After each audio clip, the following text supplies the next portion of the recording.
মশা দমনে নর্দমায় ছাড়া হলো গাপ্পি মাছের পোনা। বর্ষাকালে মশাবাহিত রোগ রুখতে উদ্যোগী জলপাইগুড়ি পুরসভা। বৃহস্পতিবার শহরের ১০ নম্বর ওয়ার্ডসহ একাধিক এলাকার নর্দমায় ছাড়া হল মশার লার্ভাভুক গাপ্পি মাছের পোনা। আশ্রমপাড়ায় এই কর্মসূচির ছবি ধরা পড়েছে ক্যামেরায়। স্যানিটারি বিভাগের ১০ নম্বর ওয়ার্ডের সুপারভাইজার জয় মাঝি জানান, মশার উপদ্রব কমাতে বিভিন্ন নালা নর্দমায় গাপ্পি মাছ ছাড়া হচ্ছে।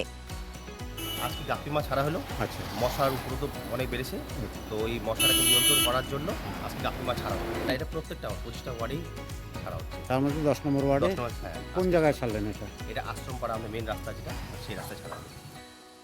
মশাবাহিত রোগ প্রতিরোধে রাসায়নিক স্প্রে করার পাশাপাশি পরিবেশ বান্ধব এই পদ্ধতিকেও গুরুত্ব দিচ্ছে জলপাইগুড়ি পুরসভা। আগামী দিনেও শহরের বিভিন্ন এলাকায় এই কর্মসূচি চলবে বলে জানা গেছে।